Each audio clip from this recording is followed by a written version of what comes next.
Hola, buenos días, bienvenidos a todos y a todas. Gracias por acompañarnos en este acto, un importante acto que hemos organizado desde la Facultad de Ciencias Políticas y Sociología. En esta mesa redonda, que le hemos titulado Palestina en clave geopolítica, colonialismo y resistencia, tenemos la intención de dar voz a los protagonistas, a toda esta gente implicada en esta situación, en esta guerra que se ha desatado, no ahora, desde hace tiempo, en Oriente Próximo. Y para tener esa reflexión con nuestros acompañantes, os voy a presentar quienes estamos en la mesa. En mi caso soy Ángeles Diez, soy doctora en Ciencias Políticas y Sociología y profesora de esta universidad, de esta Facultad de Ciencias Políticas. Está aquí a mi derecha Pablo Sapag. Pablo es profesor de la Facultad de Periodismo, es especialista en Historia de la Propaganda, él es sirio y es autor de un interesante libro que se llama Siria en perspectiva, que os recomiendo. Él nos va a ayudar a entender que lo que está ocurriendo en Oriente Próximo no es solo la cuestión de Palestina o lo que ocurre en Palestina, sino que afecta a toda la región y también tiene todas esas implicaciones en Europa, en Occidente, en eso que llamamos esa minoría global que es Occidente. Y nos va a ayudar a desentrañar la propaganda que diariamente estamos recibiendo en los medios de comunicación occidentales sobre lo que ocurre en Oriente Próximo. Está con nosotros también Ahmad Abu Zubaydah, que es un compañero palestino de Gaza, lleva unos años viviendo aquí en España. Él tiene su familia en Gaza y está diariamente conectado y sabiendo qué es lo que pasa en Gaza. Nos va a hablar de esa situación tan terrible que está viviendo el pueblo gazatí, y nos va a hablar en primera persona, ¿no?, de todo lo que ocurre. También está con nosotros Husni Abud Wahed, que es embajador de Palestina. Bienvenido, embajador. Es un honor contar con su presencia aquí para que nos hable un poco de cuál es esa posición de la autoridad palestina en relación a lo que está ocurriendo. Él, me ha comunicado que después de su intervención va a tener que ausentarse, va a tener que marcharse, pero esperamos tener la oportunidad de que nos hable. Y tenemos también, de forma un poco no prevista, pero tenemos con nosotros a Reza Shabib, que es embajador de Irán en España, en el Reino de España, y queremos darle la oportunidad también de que, como es uno de los actores que está implicado en todo lo que está ocurriendo en Oriente Próximo, nos gustaría el oírle, ¿no?, el tener esa oportunidad en la academia de saber de viva voz cuál es la posición de Irán. Encantada de tenerle con nosotros. Muchas gracias por acompañarnos. La dinámica del acto va a ser la siguiente. Vamos a hacer intervenciones de 10 minutos. Para tener una visión, una panorámica general. Sabemos que no se va a poder abordar completamente el tema, pero después vamos a abrir un turno de palabras para que desde el público resolvamos dudas, hablemos de qué inquietudes y qué cosas no han quedado claras en las distintas exposiciones. Y sin más dilación, porque tenemos 1 hora y media, 2 horas como mucho para esta mesa redonda, me gustaría, voy a empezar yo haciendo un planteamiento un poco desde la academia, desde ese aprendizaje de los que llevamos tiempo estudiando y también implicándonos desde la responsabilidad que tiene la academia con la sociedad y con lo que ocurre en el mundo. Haciendo un planteamiento desde ese conocimiento de lo que ha ocurrido históricamente en Palestina. Lo primero que me gustaría plantear es que lo que ocurre hoy en Palestina no comenzó el 7 de octubre. Si alguien tiene la idea de que empezó el 7 de octubre, no es cierto, no empezó el 7 de octubre. Y como la historia es larga, voy a simplemente señalar algunos de los hitos que nos ayuden a entender el por qué digo que no empezó el 7 de octubre. Vamos a arrancar de ese Imperio Otomano y de esa derrota del Imperio Otomano, pero antes de la derrota del Imperio Otomano, donde los poderes occidentales ya se reparten el territorio de Oriente Próximo, antes de eso ya existe un pacto secreto entre Gran Bretaña y Francia, con el consentimiento de la Rusia zarista, para repartirse lo que vaya a quedar de ese imperio otomano que controla todo el área. Esos acuerdos secretos, como muchos conoceréis, son los acuerdos de Seydt-Picot en 1916, en donde Gran Bretaña y Francia empiezan ya a repartirse el territorio, lo que sería Siria, Irak, Líbano, Palestina. Ese es el primer hecho que marca el origen de lo que va a ocurrir posteriormente en Palestina. Pero también tenemos la Declaración de Balfour antes de que acabe la guerra, en 1917, en donde esa declaración es una declaración de los británicos presionados por los sionistas europeos, presionados por ese congreso sionista, el Congreso Fundacional del Sionismo, que se dio en 1897. Curiosamente, en 1897, fijaos, a finales del siglo XIX, ya hay un proyecto sionista para establecer un hogar nacional para el pueblo judío, a finales del siglo XIX. Pero hay que marcar también que en esa época, un poco antes de ese congreso fundacional, los europeos están repartiendo África. Se están repartiendo en la conferencia de Berlín, como sabéis, entre 1884 y 1885. Ya los europeos, en esa visión expansionista, colonial, ya tienen la necesidad de salir fuera de las fronteras europeas, apropiarse de los recursos y los bienes fuera, y por eso ese reparto del territorio africano. Pero fijaos que esa conferencia fundacional sionista viene un poco a también conectar con esa mentalidad expansionista y colonial europea. Bueno, en esa declaración de Balfour ya tenemos ese compromiso de los británicos con los sionistas. Y ya tenemos esa primera idea de la implicación europea con lo que pasa en Oriente Próximo. Después de la guerra vamos a tener ya el mandato británico en 1922, donde hay una decisión de la Sociedad de Naciones, ya todavía no es Naciones Unidas, para esa decisión de otorgarle a Gran Bretaña el mandato sobre ese territorio que es el de la Palestina histórica. No voy a seguir por los datos, simplemente marco los hechos que me parecen significativos. Otro aspecto que quería resaltar, las movilizaciones y la resistencia de los pueblos, del pueblo palestino contra esa situación de colonialismo, de explotación y de subordinación, también arranca de mucho atrás, arranca incluso de ese mandato británico. Ya hay una conciencia en el pueblo palestino de que son un pueblo que está bajo ocupación y hay un inicio de las luchas por la liberación.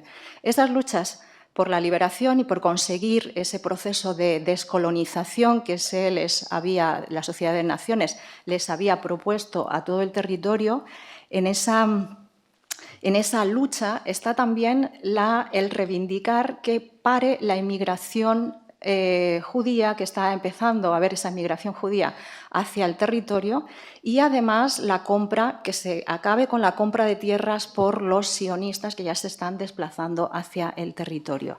Así que las primeras movilizaciones, reivindicaciones y luchas del pueblo palestino Las más significativas, o el hito significativo, lo podemos situar en esa huelga general, una huelga general en 1936, que va a durar 6 meses, pero que se va a extender hasta 1939. Fijaos que pronto ya los palestinos empiezan a tener conciencia de que les están usurpando el territorio y también la posibilidad de conseguir esa autodeterminación.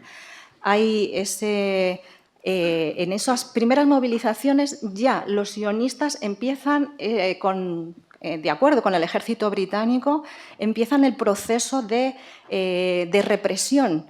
Y ahí el ejército británico y la Haganá, que son los paramilitares sionistas, que luego van a dar lugar al ejército sionista, al ejército de Israel, ya empiezan a hacer ese trabajo de represión de los palestinos, de control y represión de los palestinos. Tras la Segunda Guerra Mundial vamos a tener otro hecho muy importante para entender qué es lo que está pasando, y es la división de Palestina. Es decir, la división del territorio en 2 estados y la administración, bueno, en 2 estados no, en 2, de momento, territorios que se reparten entre la población, de forma muy desigual, por supuesto, porque en ese momento prácticamente no llega a la población judía que está en el territorio, no llega a ser más de, no sé si es el 9 o el 13% por ahí, incluido con las emigraciones, las oleadas de emigración que ha habido.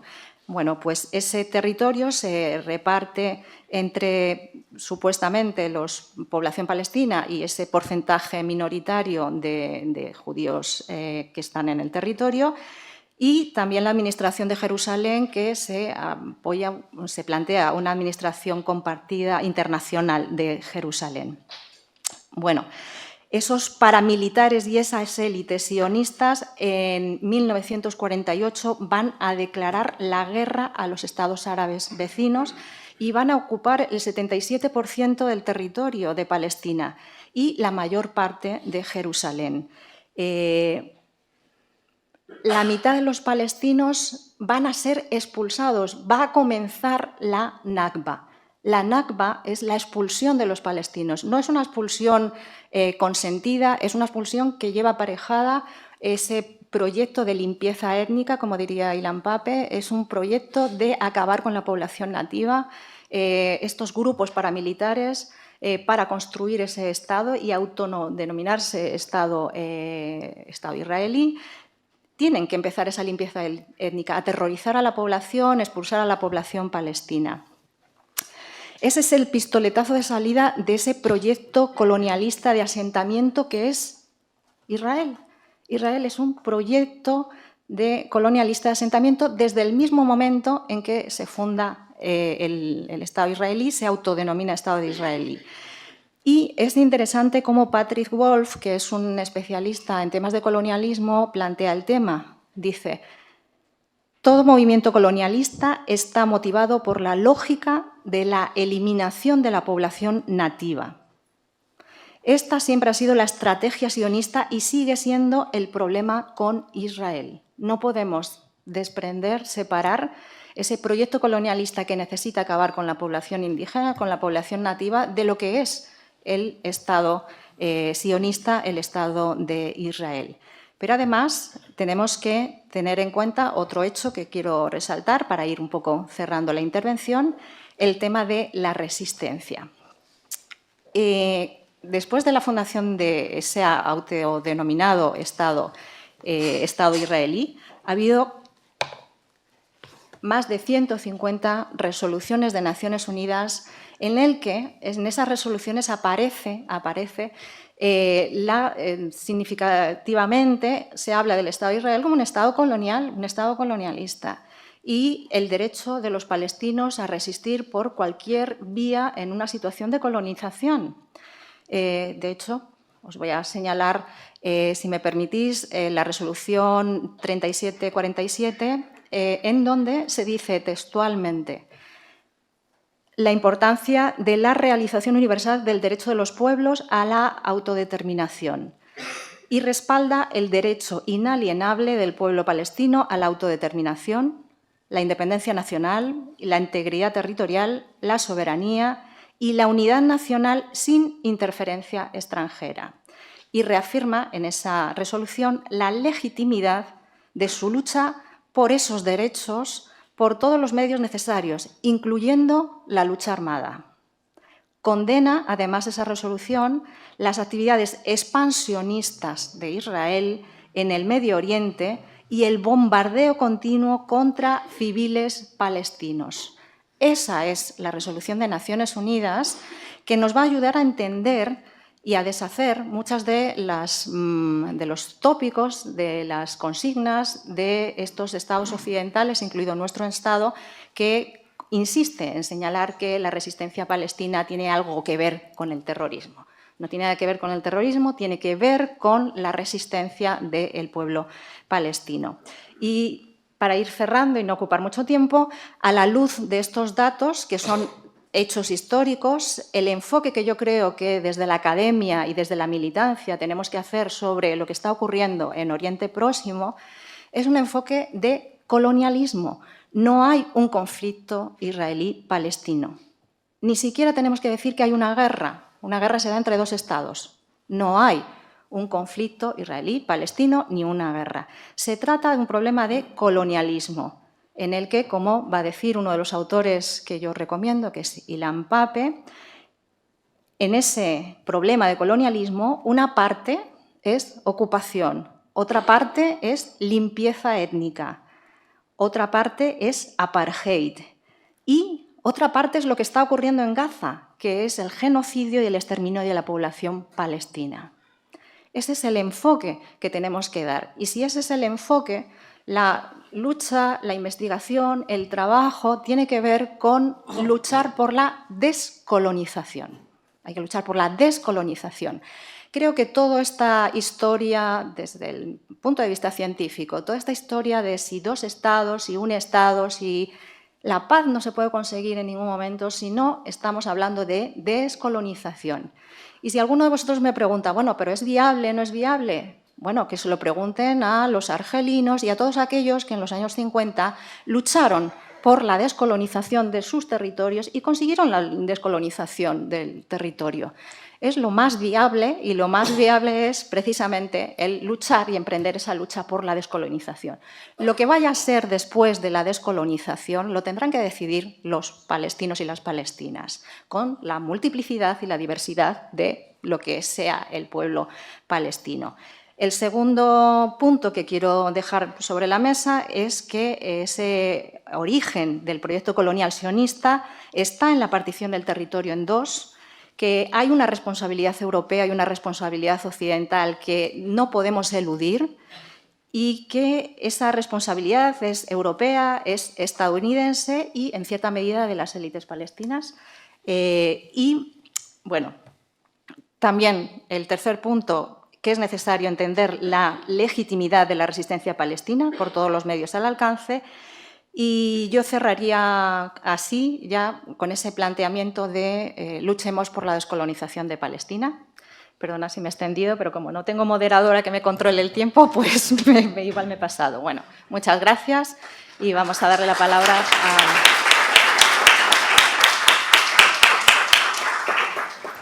a Pablo. Bueno, buenas tardes. Quiero comenzar agradeciendo a la Facultad de Ciencias Políticas y Sociología de nuestra Universidad Complutense por acoger esta mesa redonda, también a los organizadores del acto, a los asistentes, a ustedes que nos acompañan y a las personas con las cuales tengo el honor de compartir la mesa y, por supuesto, también al señor embajador de la República Islámica de Irán por venir y participar en este acto, ¿no?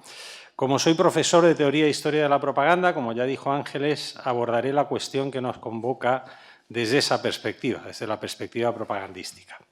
Para empezar, algunas precisiones básicas para que luego de inmediato podamos entrar en materia, es decir, la cuestión propagandística en el caso que nos ocupa. Lo primero que hay que tener en cuenta es que la propaganda, como forma de comunicación persuasiva, sirve esencialmente para compensar carencias en los ámbitos político, militar y religioso.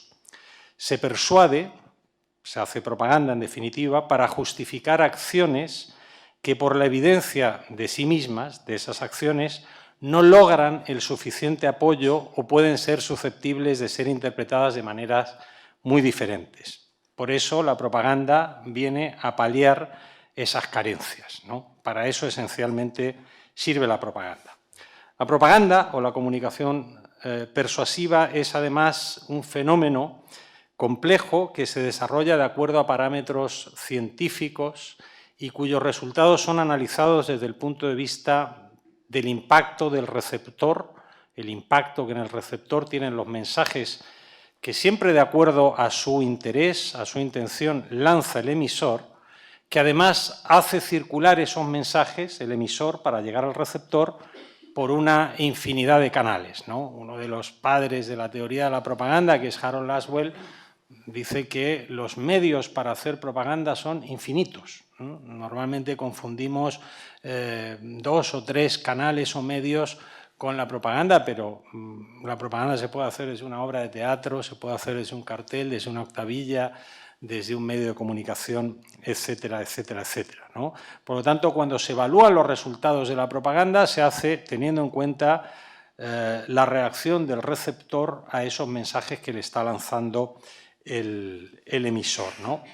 Hoy en día la propaganda circula esencialmente, aunque obviamente no solo, por los autodenominados medios de información. Digo autodenominados porque no todos realmente cumplen con esa función informativa, ¿no? Esto hace que la propaganda, al circular por medios que se autodefinen como medios de información periodística, sea mucho más efectiva, tenga mucha más capacidad de persuasión, ¿no? Porque en propaganda también es muy importante quién te lanza el mensaje. El mensaje puede tener más o menos credibilidad por sí mismo, pero quien te lanza el mensaje también refuerza esa credibilidad. Si son medios que el público reconoce como medios informativos, tenderá a creerse el mensaje que circula por esa vía, ¿no? Bueno, hay que tener en cuenta, además, que la propaganda, hoy en día, al circular esencialmente por los medios de información periodística, no se sustenta en falsedades puras y duras, ¿no? Se sustenta en hechos reales, pero siempre desprovistas, esos hechos desprovistos de su contexto. Ángeles nos lo explicaba muy bien cuando ha hecho todo el relato cronológico de la historia de los últimos 100 años, no solamente de Palestina, sino que de la región de Bilad el-Sham o la Siria histórica. Por todo lo anterior, por estas 4 o 5 claves a vuela pluma que he dicho de la propaganda, si somos capaces de descodificar la propaganda o si somos capaces de descodificar los fenómenos propagandísticos que acompañan procesos complejos o momentos puntuales de los mismos, esto que está ocurriendo ahora, en las últimas semanas, pero en su perspectiva histórica, como nos ha dicho Ángeles, si logramos descodificar la propaganda, podremos entender no solamente el propio proceso de persuasión, sino que los propios fenómenos a los cuales se refiere esa propaganda. Quiero con esto decir que si somos capaces de entender cómo funciona la propaganda, entenderemos qué hay detrás de cada uno de los procesos o de los fenómenos a los cuales nos estamos refiriendo. En el caso que nos ocupa, y como bien sugiere el título de esta mesa redonda, estamos ante un proceso, y lo ha dicho Ángeles y yo coincido con ella, de colonialismo con bases geopolíticas e históricas que, sin embargo, se pretenden ocultar a través de estrategias de propaganda y de una herramienta auxiliar de la propaganda, muy importante, que es la censura, ¿no? La propaganda siempre va acompañada de censura, son cosas distintas aunque funcionan de manera paralela, ¿no? Porque cuando queremos imponer una determinada narrativa, por ejemplo, de lo que está ocurriendo hoy en Palestina, cuando queremos imponer un determinado relato, y finalmente, cuando se quiere imponer a través del relato de la narrativa una posición política determinada, obviamente se necesita limitar o incluso eliminar del todo las narrativas alternativas, sean estas propagandísticas o no. Pensemos, por ejemplo, y también lo ha dicho Ángeles, las narrativas académicas, ¿no? Por eso digo, junto con la propaganda, que es una cosa, va la censura. Junto con la censura va la propaganda. Dicho lo cual, vamos con lo que nos ocupa. Y lo que nos ocupa es el asalto indiscriminado a la Franja de Gaza, que el Tribunal Internacional de la ONU ya ha identificado como un acto potencialmente genocida. Pero también lo que nos ocupa en este acto de hoy son otras acciones israelíes en los demás territorios ocupados de Bilad el-Sham, es decir, la Siria histórica, a la cual pertenece Palestina. Si analizamos la propaganda israelí, esta propaganda está dirigida esencialmente a dos públicos concretos. En primer lugar, la población sionista de la entidad israelí, porque hay población israelí que no es sionista. Pensemos en los palestinos que no fueron expulsados, pudieron quedarse, aunque sean considerados de segunda o tercera o cuarta categoría, ¿no? Por lo tanto, no toda la población de la entidad israelí puede ser calificada de sionista. Primer público, entonces, al cual va dirigida la propaganda israelí en estas semanas, en estos meses, es la población sionista del Estado de Israel, esa población a la cual Ángeles describía como esos migrantes, sobre todo europeos, pero luego más tarde de otros lugares que se fueron a meter allí, ¿no? El segundo público al cual se dirige la propaganda israelí son los candidatos a instalarse allí. Los judíos europeos, estadounidenses, argentinos y de otros lugares. Judíos sionistas imprescindibles para que ese proyecto, el proyecto sionista, que es un proyecto demográfico y territorial y demográfico, siga alimentando un proyecto que se desarrolla en la Palestina histórica, que, como he dicho, es parte inalienable de Bilad el-Sham, la Siria histórica. Ese imprescindible flujo de nuevos sionistas se vio interrumpido por las acciones de Hamás y otros grupos palestinos del pasado 7 de octubre, que dispararon, como es obvio, la inseguridad de los israelíes sionistas y de los candidatos a ser israelíes sionistas. Pensemos cómo desde el 7 de octubre se han frenado en seco lo que en Israel llaman las famosas aliyás, ¿no? Hay un ministerio que tiene página web en varios idiomas y uno de los principales es el castellano para atraer población a la Palestina histórica, ¿no? Lo que vemos desde el 7 de octubre en Gaza y otros lugares de Bilad el-Sham, del Bilad el-Sham ocupado, no es otra cosa que una acción de propaganda armada. Lo que está haciendo Israel es una acción de propaganda armada. Las acciones de propaganda armada son aquellas que no buscan lograr objetivos militares plausibles, no tiene ningún sentido desde una perspectiva militar lo que está haciendo el Estado de Israel, sino que lo que buscan son objetivos puramente psicológicos, es decir, de tipo propagandísticos. Pero son operaciones de propaganda armada, es decir, con víctimas y con destrucción. Por eso Israel nunca se molesta en camuflar sus operaciones con nombres de fantasía o justificarlas de acuerdo a uno de los principios esenciales de la propaganda de guerra, que es presentarlas como una causa noble. No, no. Sin ir más lejos, la actual operación de Israel en Gaza y otros lugares de la Siria histórica se llama Espadas de Hierro. El nombre es muy significativo. Otras operaciones en años anteriores han recibido el nombre de Operación Plomo Fundido, Operación Uvas de la Ira. Contrastan estas denominaciones de las operaciones israelíes con otras operaciones lanzadas por otros occidentales, por ejemplo, la Operación Libertad para Irak, la Operación Libertad Duradera y otras igualmente mortíferas y destructivas organizadas por Estados Unidos y otros miembros del Occidente colectivo. Pero en ese caso sí se toman la molestia de buscar nombres de fantasía que camuflen lo que están haciendo. Israel tampoco se molesta en silenciar las consecuencias de sus acciones. Llama poderosamente la atención desde el punto de vista de los estudios de la propaganda que ni siquiera Israel se esfuerza mucho en poner en dudas las cifras de muertos, heridos y de edificios destruidos provocados por sus acciones en Gaza. Cifras que diariamente entregan los responsables de Hamás en la Franja de Gaza.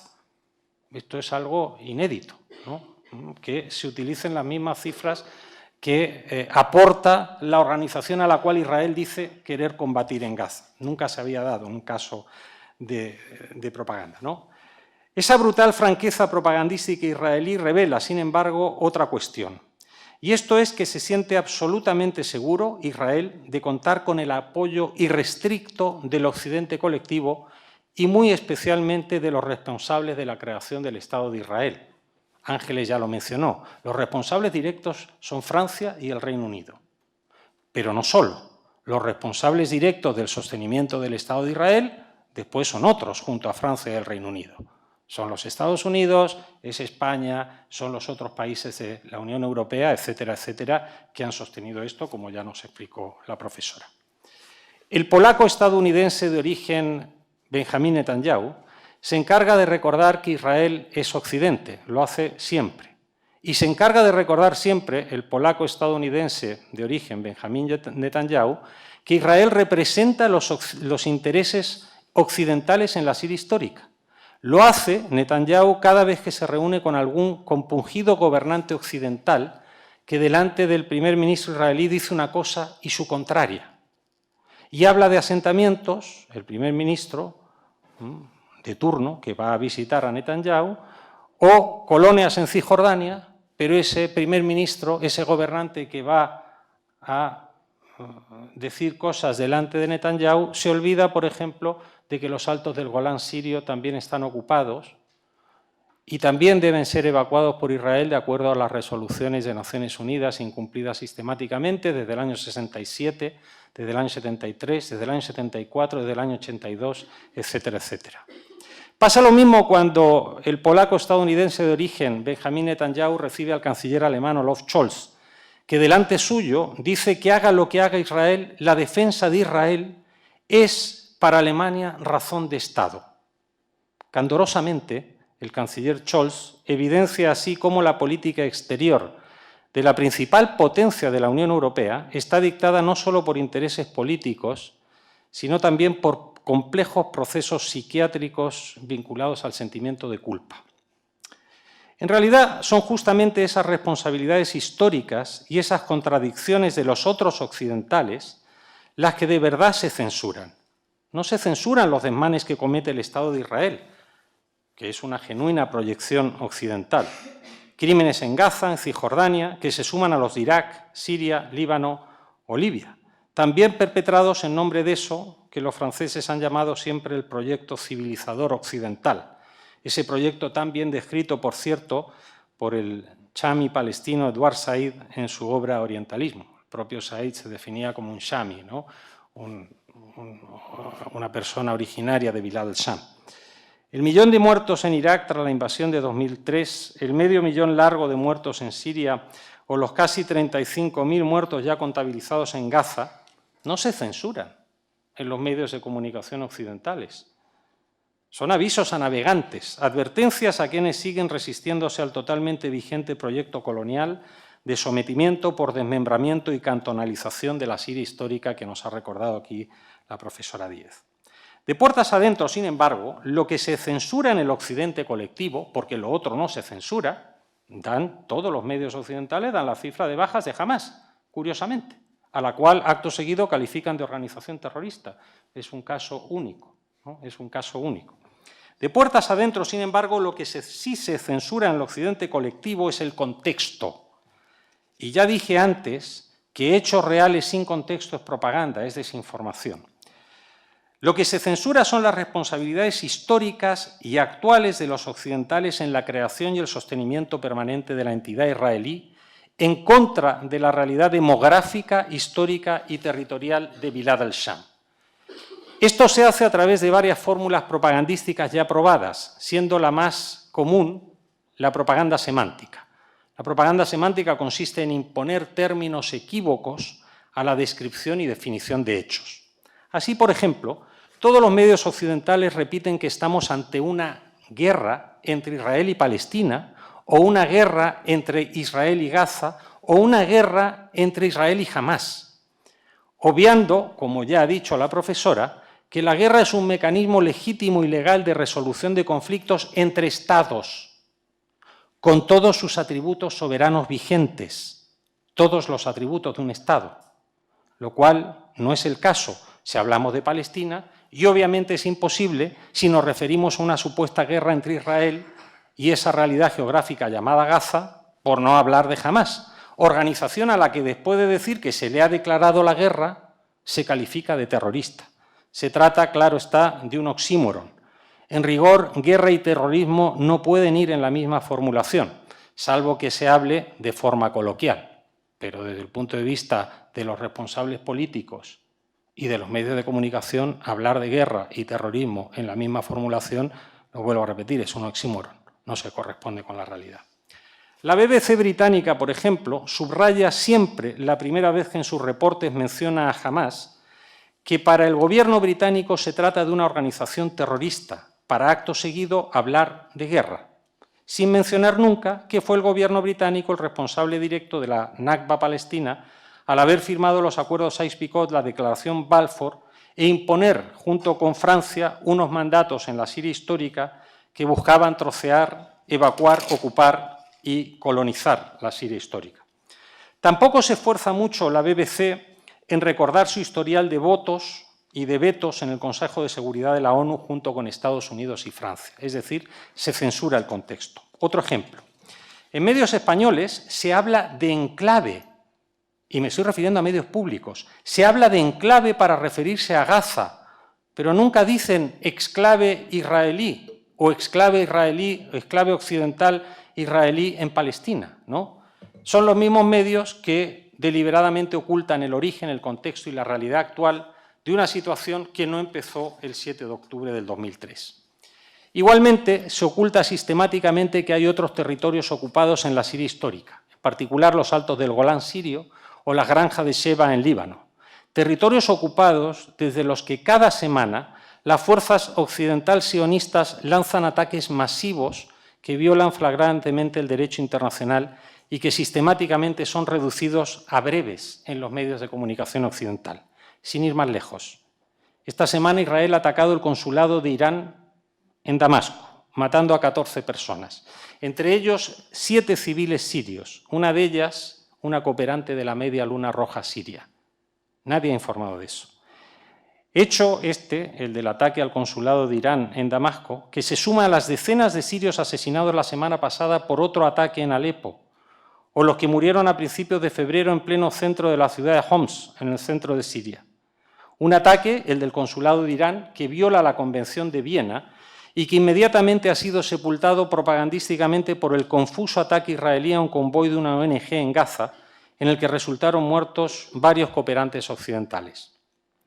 Se añade a todo esto el uso equívoco de la etiqueta de antisemita que políticos y medios de comunicación occidentales extienden a todo aquel que critica al sionismo o al Estado de Israel, que obviamente no son ni pueden ser sinónimo de la religión judía. Ardid propagandístico con el que se pretende presentar la ocupación colonial de la Siria histórica como un problema religioso, cuando es estrictamente material. De ahí también cortinas de humo propagandísticas, como cuando al informar de negociaciones de treguas se añade la muletilla tregua por Ramadán. ¿Por qué no por Semana Santa, que este año ha vuelto a coincidir con el Ramadán, o con motivo de la Pesaj, la Pascua judía? Otra vez, entonces, la simplificación y la desfiguración propagandística a partir de lo religioso para encubrir lo que es un asunto estrictamente material en una región que, a diferencia de Occidente, siempre fue, es y será social y demográficamente multiconfesional. Voy terminando. Por otro lado, cabe recordar que semita se refiere al conjunto de lenguas semíticas, que son principalmente el arameo, el árabe y el hebreo, pero no el yiddish, que es una lengua germánica, como el inglés, o el ladino o el castellano rioplatense, que son lenguas latinas, o el ruso, que es una lengua eslava. Todas ellas son las lenguas maternas mayoritarias de los sionistas instalados en la Palestina histórica.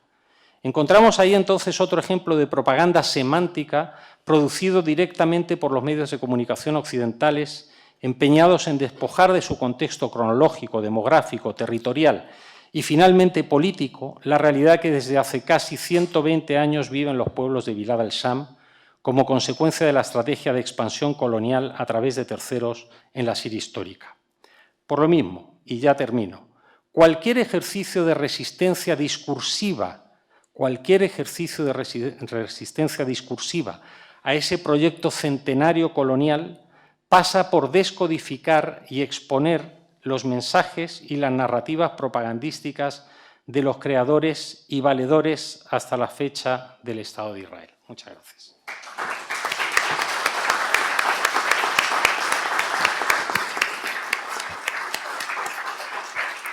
Bueno, muchísimas gracias, Pablo, por esta exposición. Vamos a darle la palabra a Nuek. Adelante. Buenas tardes a todas, a todos los que están aquí. Bueno, en la parte que me toca, primero darle las gracias a Ángeles, que me acuerdo el día que me llamó para darme esta oportunidad para estar aquí contando desde primera mano lo que viven, lo que me transmiten realmente la familia y los amigos que viven en Gaza. Lo conté que ojalá que pueda estar, porque este día tenía que ir a Egipto para intentar salvar la vida de algunos de mi familia, ¿no? Y le he dicho, salvo por este motivo, que tenía que ir otra vez para intentar sacar a alguien más, estaría encantado de compartir la voz silenciada de las personas que viven en la Franja de Gaza. No voy a repetir esta famosa frase que se repite ahora a todos los que hablan sobre el tema palestino, que la historia no empezó el 7 de octubre, pero realmente es un hecho que salga mucho ahora, porque parece que el mundo o la historia de la humanidad entera, no solamente la causa palestina, empezó el 7 de octubre, ¿no? Yo creo que en el fondo esto pasa porque el mundo en general nos quiere ver siempre como víctimas, ¿no? No nos acepta de otra manera que seamos las víctimas, lo que siempre podemos estar torturados, lo que siempre podemos ser bombardeados, asesinados, pero no puede vernos de otra manera. Por eso el día 7 de octubre, cuando hubo una cosa que sale de la norma, la norma injusta, ¿no? de que siempre los palestinos tienen que ser asesinados, cuando los palestinos ejercen una de estas dos resoluciones, la 36 y la 37, que dictó Naciones Unidas, ya el mundo para y ya todo el apoyo hemos visto ahí desde la derecha hasta la izquierda, todo el mundo ha ido dando apoyo y permisos al Estado genocida de Israel de hacer todo lo que está haciendo a día de hoy, a sabienda de que iba a pasar lo que está pasando hoy. Y ahí no se libra a nadie, no se libra ni la izquierda ni la derecha occidental. Me gustó una frase de un amigo, porque yo solía usar el término de que Gaza es una cárcel al aire libre. Y me dijo este buen amigo que esto no es justo lo que estás diciendo. Y yo, joder, o sea, ¿por qué? Y me explicaba que los palestinos en Gaza no cometieron ningún delito para estar en una cárcel, ni metafóricamente, ¿no? Entonces, mejor no usar este término, que Gaza es una cárcel al aire libre, porque los palestinos de ahí no han cometido ningún delito para estar en una cárcel. Yo creo que la mejor forma de describir aquello que viven estas 2,2 millones de personas, o lo que se van a quedar vivos de estas 2,2 millones de personas desde mucho antes de los 15 años de bloqueo que lleva la Franja de Gaza, es un campo de concentración. Con todo lo que tiene, ¿no? O sea, a diferencia de cualquier otra guerra, de cualquier otro conflicto, es verdad que no se puede llamar guerra, de cualquier otro conflicto, de cualquier otra masacre que pase en el mundo, la gente de alguna forma puede escapar de aquel horror o aquel terror que pueden vivir, ¿no? Pero la Franja de Gaza no, la gente está encerrada. Tenemos controladas todas las fronteras, el mar, de los amigos y de los enemigos, si podemos llamarles de esta forma. Las bombas caen, no hacen diferencia entre una persona que elija usar su derecho a la resistencia, o un médico, un profesor o un cooperante internacional, o que sea. Cae la bomba y no elige entre quién puede morir y quién no. Me impactó una frase que me dijo mi hermano, que tuvo la suerte de salir esta misma semana de Gaza, después de 4 meses ahí en la guerra. Me dijo hace 3 días exactamente, cuando hablé con él por primera vez después de salir de Gaza, me dijo una frase que me dejó más tocado todavía de lo que podemos vivir, ¿no? Me dijo, es la primera noche que duermo sabiendo que al día siguiente voy a estar despierto, o sea, voy a despertar, y no una bomba me quita la vida, ¿no? Estos son algunos ejemplos de lo que han vivido y lo que siguen viviendo las personas en la Franja de Gaza. Nosotros, como palestinos, los que vivimos dentro y los que vivimos fuera, no solamente en Gaza, en Cisjordania, en todas las partes de aquella parte de Sham, nos han hecho, en general, el mundo occidental o quien quieras podemos llamarles, lo peor que llevamos de esta guerra es hacernos sentir víctimas de segunda. Esto es un hecho que duele a veces más que la muerte, duele más que los bombardeos, de perder tus sueños, es hacerte sentir una víctima de segundo. ¿Cómo te trata el medio de comunicación? Ya ha hablado Pablo de estas manipulaciones. Yo personalmente, al principio de esta masacre, he seguido en varios medios de comunicación, desde los más simpáticos, digamos, ¿no? Desde La Sexta hasta los programas de basura, porque había que tocar todas estas puertas para hablar un poco de lo que nos está pasando. Y ves cómo el trato a un colono que está en la misma entrevista salíamos uno detrás del otro y veías cómo el trato de cariño y amor que mostraban los presentadores de estos programas al colono que está en una colonia, que está en un territorio ilegal con su arma matando a palestinos, y cómo el trato después al palestino, ¿no? O sea, la agresividad, la forma de hablar. Estas entrevistas todavía están ahí, las grabaciones la pueden ver y hacer una comparación de cómo es. Este sentir de ser víctimas de segundo nos genera una desesperación, una pérdida de esperanza que la comunidad internacional o la Liga Árabe, o etcétera, todos lo que nos dan esperanza de que algún día la justicia puede pasar. Un ejemplo no podemos estar aquí hablando 3 días de los ejemplos que han pasado durante este tiempo y a lo largo de estos 75 años. El Tribunal de Justicia de La Haya, podemos ver la resolución que dictó con el tema Ucrania-Rusia y la primera medida que ha tomado y con lo que está pasando en Gaza, con todas estas pruebas, con el número multiplicado por 100 a lo mejor de víctimas, de destrucción de todo y la resolución que ha tomado, ¿no? Y la forma de describirlo. Sabemos hasta, a veces, leyendo los artículos en los periódicos, sabemos hasta que la música que ponen en los funerales de los soldados israelíes que están ahí no estaban llevando comida, ¿no? Ni ayuda humanitaria, estaban matando a civiles y a gente. Sabemos hasta la música que se pone en su funeral. Mientras tenemos en Gaza a 33.000 personas asesinadas y ya enterradas, pero el número de bajos escombros será mucho mayor cuando acabe esta guerra, esta masacre.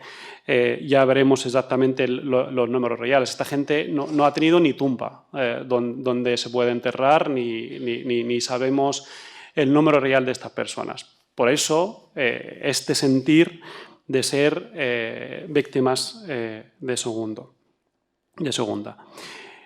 La familia, sabemos que el número de asesinados de periodistas no dejan la entrada de medios de comunicación internacionales, pero los pocos que hay ahí, con los poco material que tienen y los pocos recursos que tienen, no les dejan seguir grabando y han matado, ya ustedes me imagino que todos lo saben, el número de más de 160 periodistas asesinados en esta guerra, con un objetivo claro de no dejar que las imágenes y las noticias que salgan de forma más clara, ¿no? La familia, en los pocos momentos que hemos podido hablar durante esta guerra, durante esta masacre, durante estos 6 meses, te cuentan poco, porque realmente creen que esto no cambiaría nada y para no preocuparte más te cuentan poco, pero bueno, hechos reales, que mi familia ha tenido que escapar como 3-4 veces de bombardeos. La casa de mi padre fue bombardeada, fueron a una escuela, a UNRWA también fue bombardeada, a otra escuela, a UNRWA fue bombardeada y ahora llevan 3 meses metidos en unas tiendas de campaña en la frontera.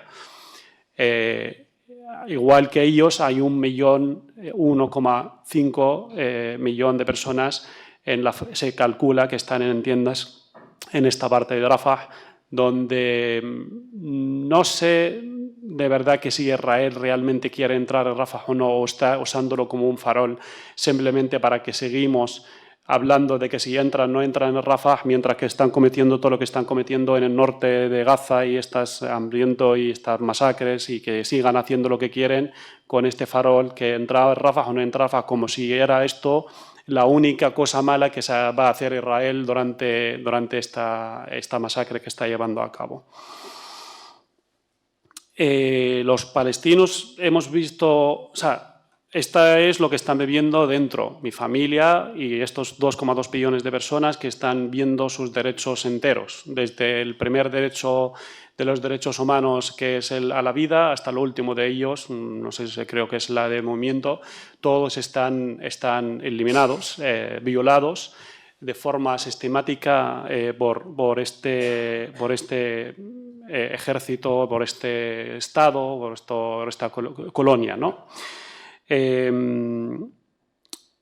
También muchas veces cuando hablo con amigos, incluso españoles, incluso algunos de la izquierda, y me dicen, bueno, que esto es problema con Netanyahu, ¿no? Y su gobierno, como si fuera problema ahora que ha surgido desde que llegó este señor al gobierno y por las leyes que estaban intentando pasar junto a la extrema derecha. Es que en Israel es difícil hablar de izquierda y derecha. Estamos hablando de una colonia donde el más de la izquierda de todos, el más izquierdista en Israel, el más pro derechos humanos, será pro derechos humanos, será ciudadano bueno a los matices que llevamos aquí en Europa, ¿no? De una persona progre con los derechos de la mujer, de los niños, de la infancia, de no sé qué, no sé cuánto, pero a su sociedad. Pero cuando se habla del tema palestino no puede, es que si llega a ser así, tiene que cogerse y preguntar a su abuelo de dónde ha venido y volver al sitio de donde ha venido, ¿no? Porque mientras que está luchando por los derechos de los palestinos, está viviendo en una casa donde mi abuelo o el abuelo del señor embajador ha sido expulsado. Entonces, no es un problema de un gobierno de derecha israelí o de extrema derecha israelí, es un problema de una colonia que hay que descolonizar. Los palestinos que vivimos en la diáspora, los que tenemos familiares en la Franja de Gaza, vivimos en un sin-vivir, literalmente. O sea, todos los palestinos en general y las personas que son pro-palestinas, me imagino que todos están viviendo esta situación de una forma con mucha angustia. Pero en particular las personas que tenemos familiares ahí vivimos en un sin-vivir, literalmente. Estas palabras les he transmitido al presidente Sánchez en una reunión que estuvimos junto al señor embajador, que le he dicho, no pretenden que nosotros como palestinos, como hispano-palestinos, porque somos españoles también, que podemos seguir con nuestras vidas mientras que mi hermana, mi hermano, mis sobrinos, mi padre, mi madre están ahí bajo bombas y no sabemos si mañana recibimos, en cualquier momento te puede llegar, y nos ha llegado a todos nosotros llamadas de que lo sentimos mucho, tu padre, tu hermano, tu familiar, tu amigo ha sido muerto. Hay un acto que me marcó durante esta masacre, incluso fue el bombardeo de mi barrio, donde 124 vecinos han sido asesinados en mi barrio entero.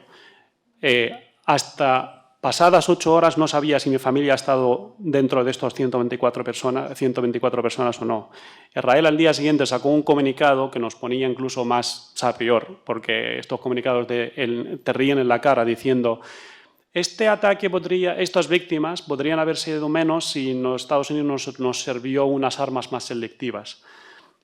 Con este comentario acabó la vida de 124 personas. Yo tengo a todos mis vecinos, solamente han podido rescatar 6 cadáveres. Todavía el resto están debajo de los escombros. Mi familia, por suerte, un día antes, pero como no había días que llegábamos a una semana o 2 sin tener internet, no sabía nada de la familia. Sabía el barrio donde cayó la bomba, porque salió en Al Jazeera y tal, y hasta el día siguiente no sabía esta información, gracias a la suerte que han tenido ellos, que han salido justo 2 días antes de este bombardeo que eliminó todo mi barrio y todos mis recuerdos. Solemos decir los palestinos como una forma de consolancia, es decir, bueno, las casas se pueden volver a recuperar, pero lo importante es que tu familia está viva. No, las casas son recuerdos que también se destruyen. No es un bien que se puede recuperar. Se recuperará, Gaza volverá a reconstruirse, la gente volverá a levantar, pero no es un bien que se pasa y se puede recuperar en cualquier momento. Nosotros, como palestinos que vivimos en la diáspora, especialmente con familias ahí, nos hemos visto obligados, forzados a parar nuestras vidas, literalmente, y intentar ayudar a rescatar a la familia de todas las formas posibles, de las legales y las ilegales. Nos hemos intentado a través de las vías legales evacuar a nuestras familias, a través del gobierno, de Ministerios Exteriores. Se hicieron 2 evacuaciones mal hechas y dejaron a un montón de familiares nuestros ahí. Mis padres, por ejemplo, los 2 son residentes permanentes en España, tenían residencia antes de la guerra y mi madre le saqué pagando sobornos a los que controlan estas fronteras, ¿no? las mafias que salen en tiempos de guerra. Porque ahora ya tenemos precio para las personas, la vida de las personas. Son $5.000 para las personas mayores de 16 años y 2.500 para los menores de 16 años. Las familias palestinas son familias extensas, entonces ni vendiendo mi casa puede sacar a toda la familia. Tenía que elegir entre mi padre y mi madre. Saqué a mi madre, mi padre se ha quedado ahí con toda la familia, se reúnen. La semana pasada salió un hermano con su hija. Él tiene 4 hijos, pero han tenido que elegir solo a la hija mayor. Cosas que pasan y lo vivimos nosotros y lo tenemos que gestionar y nos exige que seguimos produciendo y haciendo cosas en la sociedad. No es fácil, pero no podemos tampoco bajar la guardia, tenemos que seguir luchando. Aquí tengo a mi compañero Fran, que es compañero del Comité Ejecutivo de CEAR. Justo antes de ayer estuvimos en una reunión. Soy miembro del Comité Ejecutivo de la Comisión Española de Refugiados y seguimos luchando tanto para los que están ahí, también para los derechos de las personas que están aquí. Gaza, por desgracia, después de esta masacre, después de esta destrucción, y con esto termino, Ángeles,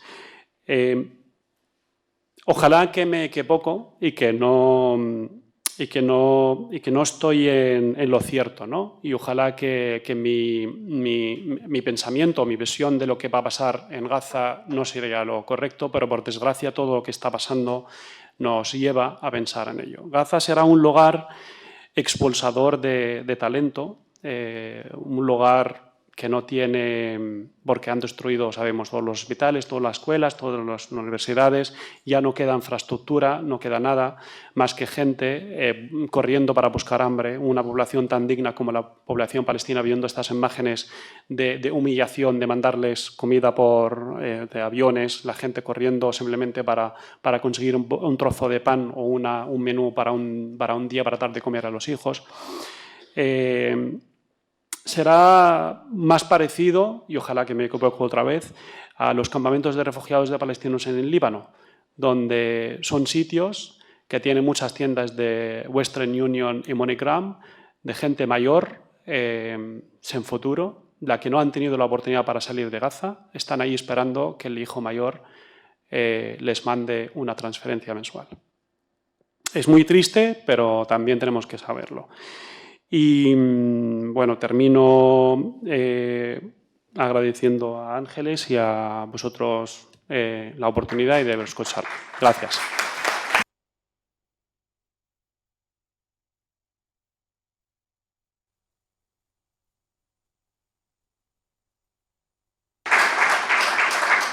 Gracias, muchísimas gracias, Ahmed.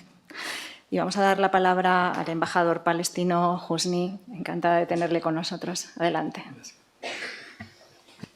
Buenas tardes. Primero que nada, yo quiero agradecer la invitación y la organización de esta mesa. Hubiera sido bueno invitar a otros embajadores, ya que se invitó al embajador iraní, el de Siria, el Líbano, Yemen, Irak, porque también son países involucrados y afectados por los acontecimientos. Y hubiera sido interesante escuchar también sus reflexiones. Bueno, el título de la mesa decía Palestina, clave geopolítica, colonialismo y resistencia. Y la verdad es que me parece que los tres elementos que contiene el título se ajustan perfectamente a lo que ocurre en Palestina, porque el motivo de los acontecimientos que ocurren en Palestina nacen por la ubicación geográfica que tiene Palestina, que ha incrementado su importancia en las últimas décadas por dos motivos. Primero, el petróleo, y dos, por el canal del Suez, por donde pasa una buena parte del comercio internacional. Y es el mismo motivo de las sucesivas invasiones de diferentes invasores a lo largo de nuestra historia. Para que tengan idea, Palestina ha sido ocupada 24 veces a lo largo de su historia, empezando por los hititas y terminando con la actual ocupación israelí. Y efectivamente es un colonialismo que siempre va vinculado a política, militar y economía. Siempre un proceso colonialista van de la mano estos tres elementos. Yo diría que hoy en día vivimos un momento similar al que se vivía a fines del siglo XIX, cuando se funda el movimiento sionista. Se vivía un momento de transición y transformaciones, y estas transformaciones duraron prácticamente hasta los años 40 y costaron 2 guerras mundiales. Y hubo una especie de estabilidad en la posguerra, y ahora estamos viviendo otro momento de transición y transformaciones característico con guerras. Ojalá no llegue a tener un costo tan alto como las 2 guerras mundiales que conocemos. Pero nadie sabe a ciencia cierta a dónde va a parar esto y en qué va a quedar. Lamentablemente nos tocó vivir esto y tenemos la obligación de afrontar este desafío. Yo siempre digo que Israel tiene un mérito, o las políticas israelíes tienen un mérito, que no dejan nada para el análisis o para la imaginación. Simplemente anuncian todo lo que pretenden hacer. El problema es que nadie quiere escuchar o entender. Yo sé que escuchan y entienden, pero no quieren asumir los gobernantes, especialmente de nuestros amigos, países europeos y de Estados Unidos. Pues si revisamos algunos anuncios de los políticos israelíes, Netanyahu dijo que iba a hacer de la Franja de Gaza una zona no apta para la vida humana. Lo está haciendo. El señor Yoav Gallant, el ministro de Defensa, anunció que iban a cortar agua, comida, medicamentos, combustible y electricidad. Lo están haciendo. El señor Smotrich nos ofrece 3 alternativas al pueblo palestino: someternos a la ocupación, irnos o morir. Y lo están haciendo. Entonces, no sé por qué se sorprenden los políticos europeos y norteamericanos de lo que está ocurriendo en Israel. Una constante, desde la fundación, desde la creación de este Estado ficticio, que es el Estado de Israel, que es un proyecto, además de colonialista, es inversionista, es un proyecto de inversión de las grandes potencias en nuestra región, para mantener los intereses de estas grandes potencias y mantener el dominio y impedir la independencia verdadera de nuestros pueblos. Entonces hay unas enormes sumas de inversión en esta región a través de este proyecto colonialista inversionista que es el Estado de Israel. Una constante. y con no solamente la complicidad, sino la participación de las grandes potencias occidentales, se basa en la limpieza étnica.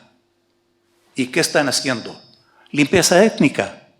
No solamente en la Franja de Gaza, en Cisjordania también pasa lo mismo, tal vez en menor envergadura, pero yo les pido, por favor, hoy mismo, en la mañana, hubo una, entre comillas, incursión del ejército israelí en la ciudad de Jenin, al norte de Cisjordania.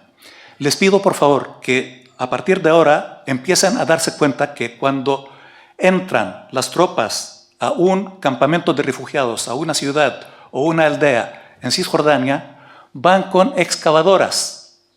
Además de tanques, tropas, van excavadoras.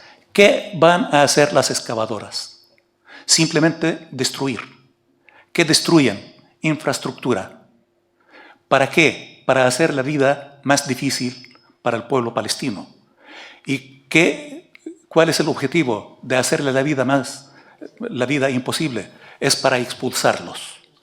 Lo mismo que en la Franja de Gaza, pero en la Franja de Gaza es una destrucción total, porque en la Franja de Gaza prácticamente el 80% del total de las construcciones han sido destruidas y ahí no se salva ni hospital. Hay un ensañamiento con los hospitales, específicamente con los hospitales. De los 36 grandes hospitales que funcionaban en la Franja de Gaza, quedan 4 que funcionan de una forma muy precaria e insuficiente, con falta absolutamente de todos los medios. Entonces, ni escuelas, ni mezquitas, ni iglesias, ni calles, ni casas, ni ministerios, absolutamente nada se salva. ¿Cuál es el objetivo? Como decía Ahmed, si en este preciso momento se detiene la guerra, ¿cuál es la realidad que vive el pueblo palestino en la Franja de Gaza? No hay nada, no hay ningún elemento de vida para poder sobrevivir. No hay donde vivir, no hay casas. No hay donde enviar los hijos a las escuelas. Los enfermos no pueden ser atendidos porque no hay hospitales, no hay nada. ¿Cuál es la salida? Ahí viene la magnanimidad de Europa y Estados Unidos. Los pobres palestinos que no pueden o no tienen cómo vivir, entonces se les abre la puerta para que tengan una vida digna en Europa. Y con esto se logra el objetivo de Israel. Y de esta forma están siendo instrumentos que maneja el Estado de Israel. Pasa lo mismo, como decía, en Cisjordania, donde no se salva ni la gente, ni los árboles, ni las casas, ni la historia. Saben que Palestina es cuna de judaísmo, cristianismo e islam. Están borrando todo vestigio que no tiene nada, que no tiene que ver con el judaísmo, y están implantando una historia falsa, judaizando el territorio palestino. Entonces, también expulsan a la población de Cisjordania y con esto se logra el objetivo de la limpieza étnica y quedar como uno de los mitos sobre los que se construyó el Estado de Israel. Y les recomiendo un libro de Ilan Pappé, ya que Ángeles recomendó a Ilan Pappé, los 10 mitos fundacionales del Estado de Israel. Uno de los mitos es que es una tierra sin pueblo para un pueblo sin tierra. ¿Pueden imaginar la estupidez de esta consigna? Palestina, cuna de las civilizaciones, cuna de religiones, de cultura. ¿Cómo que una tierra sin pueblo? Siempre Palestina ha sido habitada. Yo nací en un campo de refugiados cerca de Jericó. Y Jericó tiene 10.600 años de vida ininterrumpida. Ha sido habitada de una forma ininterrumpida 10.600 años. Y el relato es que una tierra sin pueblo para un pueblo sin tierra. Y nosotros no somos nada ni nadie. Entonces, Hoy hay un gran desafío que es un desafío de la humanidad, porque están en juego los valores de la humanidad, porque está en juego la misma humanidad. Lamentablemente, una vez más, Palestina pone en evidencia mucha hipocresía, para decirlo de alguna forma, mucho racismo y mucha falsedad, porque no fueron los palestinos que inventaron los llamados valores de la civilización occidental judeo-cristiana. No fueron los palestinos los autores del derecho internacional. No fueron los palestinos los autores de los derechos humanos, de las convenciones de Ginebra, de tantos tratados, protocolos y acuerdos internacionales. No fuimos nosotros. Fueron principalmente nuestros amigos europeos. Y cómo tratan sus propios valores. Fíjense, anteayer o el día antes, en este genocidio continuo, perdieron la vida 7 funcionarios de un organismo humanitario internacional, de los cuales 6 occidentales y un palestino.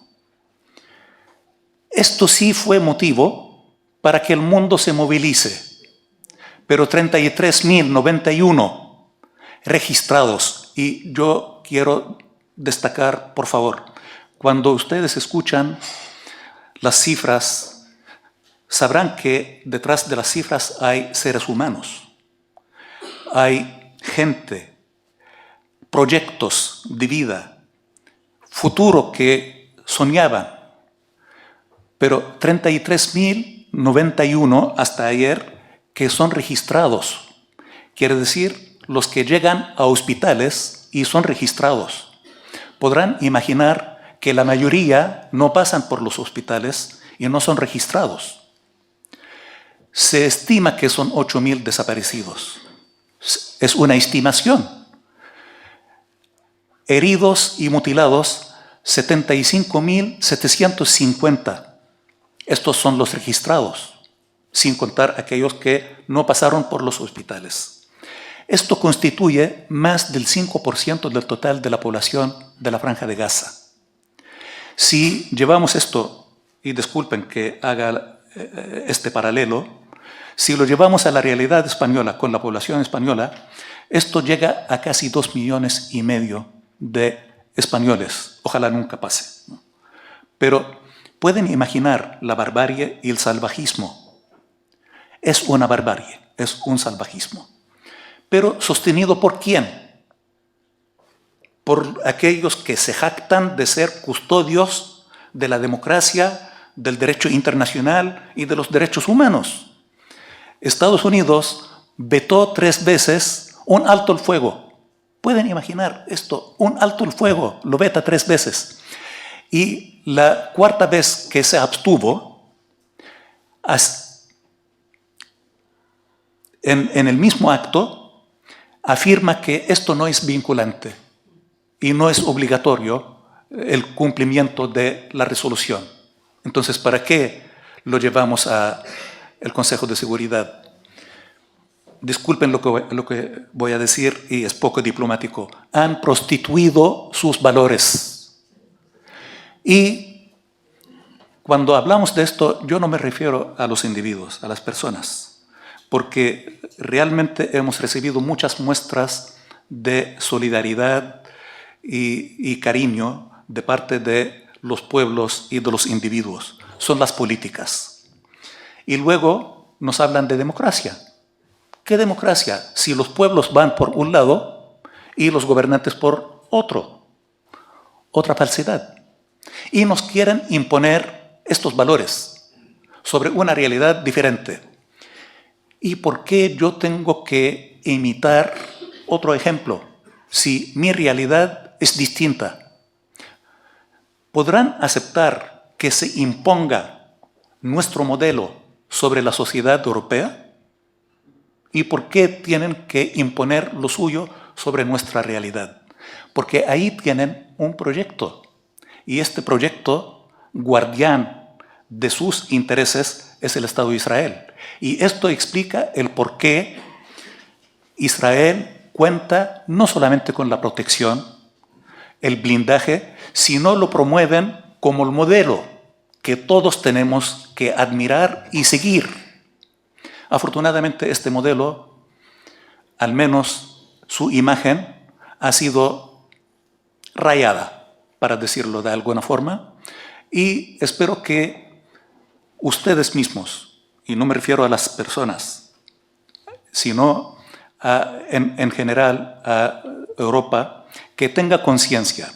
Si realmente durante tanto tiempo han perseguido a los judíos y ahora tienen este complejo de culpabilidad y quieren blanquear su historia dándole libertad absoluta a Israel a hacer lo que se le antoje, con esto no les están haciendo ningún favor ni al judaísmo ni a los judíos. Le están haciendo un gran daño, porque con esto están alimentando el temido antisemitismo. Con esto están alimentando el antisemitismo. Nosotros también somos semitas, como decía Pablo, somos los semitas, los verdaderos semitas. Y esto no nos hace ni mejor ni peor. Tampoco es un privilegio serlo o desprivilegio no serlo. Simplemente nadie elige dónde nacer y qué familia tener. Nos toca lo que nos toca. Y hay que juzgar a las personas y a los sistemas por los actos y no por pertenecer a un grupo étnico de credo o de cualquier otro tipo. Hay que juzgar a Israel como un Estado más y no crear una casta de intocables. Esto les hace daño, como les hace daño a ustedes. Y yo sé que están intimidando a las sociedades occidentales con esta confusión, entre comillas, confusión intencional de mezclar el ser judío con el ser israelí, con el ser sionista, con el ser semita, etc. Porque de esta forma, cualquiera que critique a Israel simplemente es catalogado de antisemita. Yo quiero terminar, porque me tengo que ir, con pedirles, por favor, que tengan presente que la batalla de la humanidad se está jugando en Palestina. Porque en Palestina se juegan los valores de la humanidad, de justicia, libertad, paz y futuro. Ahí se juegan y es el momento de que todos defiendan sus valores, no Palestina, no al pueblo palestino, sino sus propios valores. Hay que ser consecuente y creíble. Les agradezco y pido permisos que me tengo que ir. Gracias.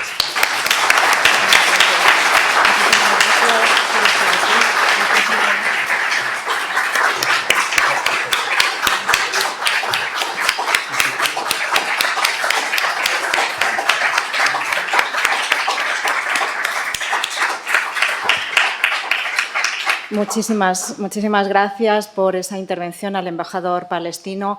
Y bueno, desde aquí, con las palabras iniciales que él empezó, pues efectivamente desde la academia, que tiene que ser continuamente fecundada por la realidad, tenemos el compromiso de dar la voz, ¿no?, a los protagonistas y esperamos, ¿no?, que en próximos mesas redondas podamos contar con presencia de los yemeníes y de los iraquíes y de toda la gente que nos pueda ayudar a entender lo que está pasando.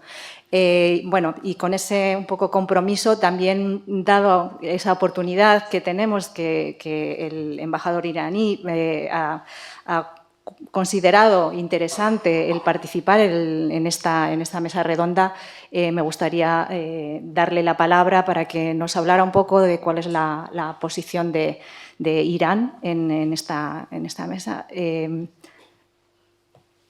Le vamos a invitar a que suba para que pueda utilizar el micrófono.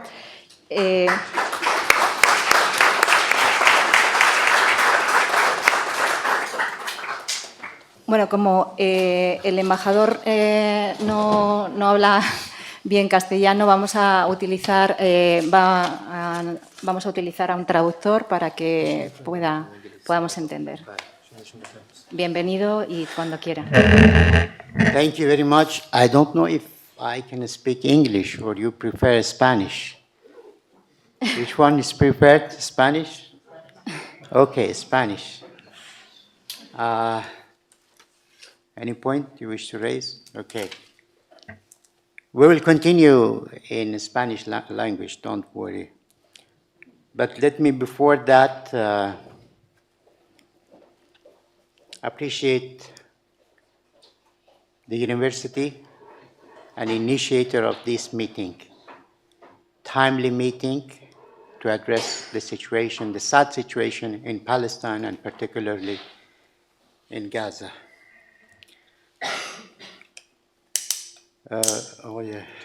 من مایلم از اینکه سفیر فلسطین اینجا بود ابراز خرسندی بکنم.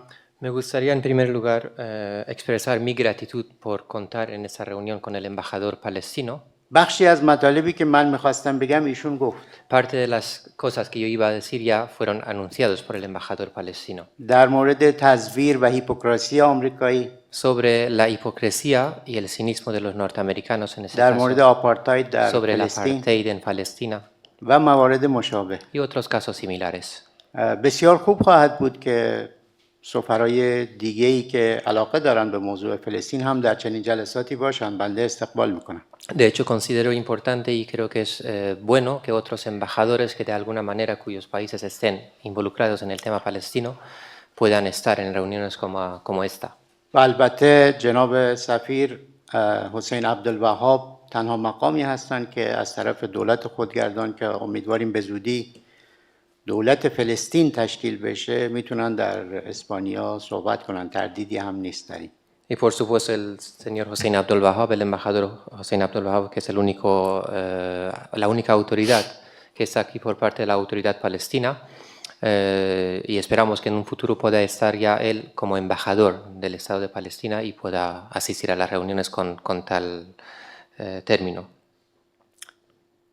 در مورد فلسطین و وضعیتی که ما در فلسطین داریم، آمارها و مبانی حقوقی که نقض شده جایی برای حرف زدن در مورد وضعیت میدانی نمیذاره. کفایت میکنه، همه چیز روشنه. Sobre el tema palestino, la cuestión palestina, los datos y digamos los bases legales que han sido violados son tantos que no dejan ya para hablar, no dejan para hablar sobre la situación que existe. Los datos hablan por sí solo. هزاران زن و کودک کشتار شدند. Han sido masacrados miles de mujeres y de niños.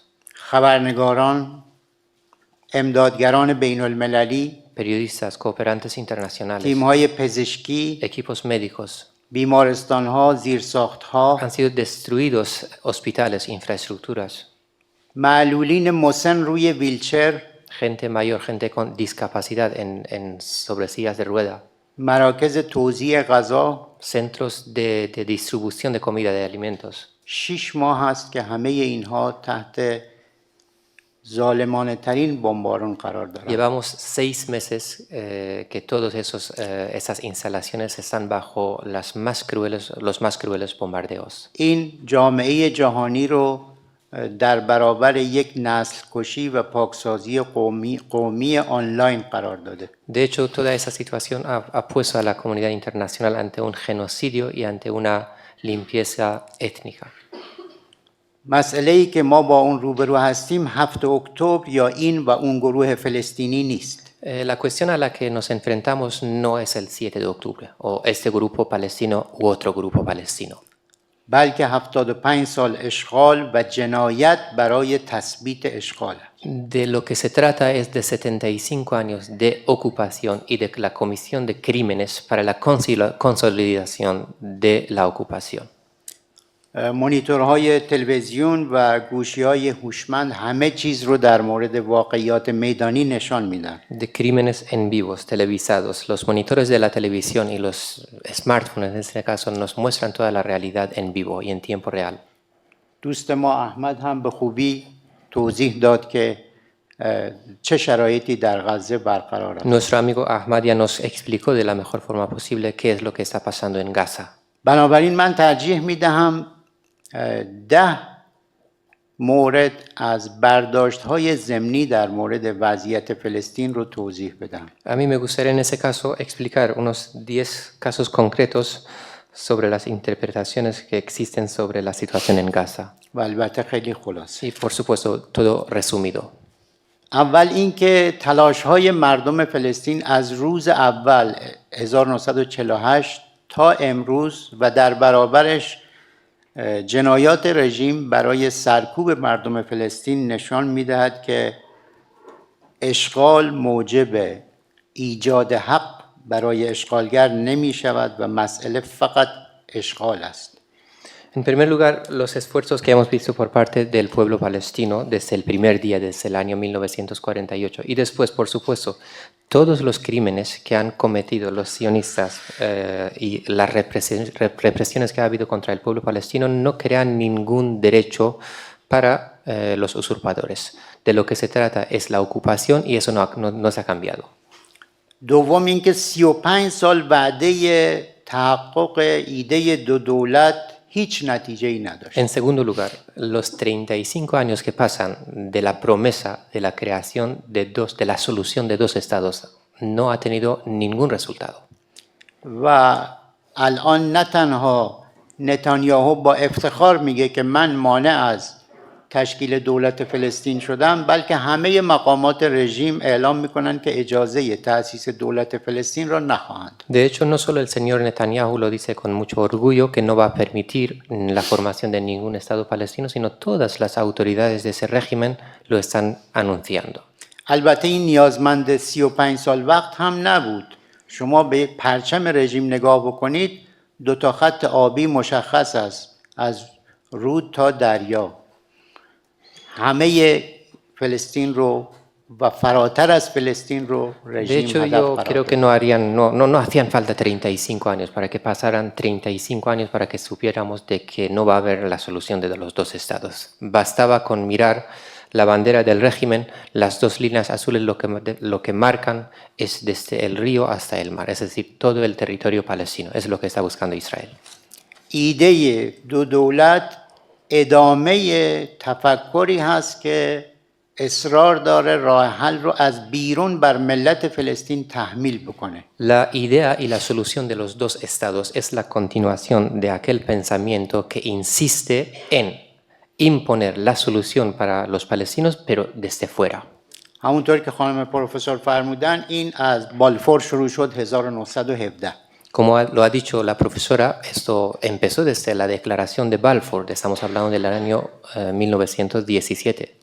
ولی 100 سال گذشته نشون داده که تحمیل اراده بر ملت فلسطین هیچ نتیجه‌ای نداره، چون حق تعیین سرنوشت یک حق ذاتیه. Pero los últimos 100 años lo que nos han demostrado es que la imposición de voluntades desde fuera al pueblo palestino no tiene ningún resultado, porque de lo que se trata del derecho de la autodeterminación de ese pueblo, que es un derecho inherente. مشاهده سوم ما اینجوریه که ملت فلسطین مانند هر ملت متمدن دیگری در برابر اسرائیل ایستاده، در برابر اشغال ایستاده و مقاومت طبق حقوق بین الملل حق ملت فلسطین است. Nuestro tercer hallazgo es que el pueblo palestino, el civilizado pueblo palestino, se ha resistido a la ocupación como cualquier otro pueblo y cualquier otra civilización, y que la resistencia es un derecho del pueblo palestino.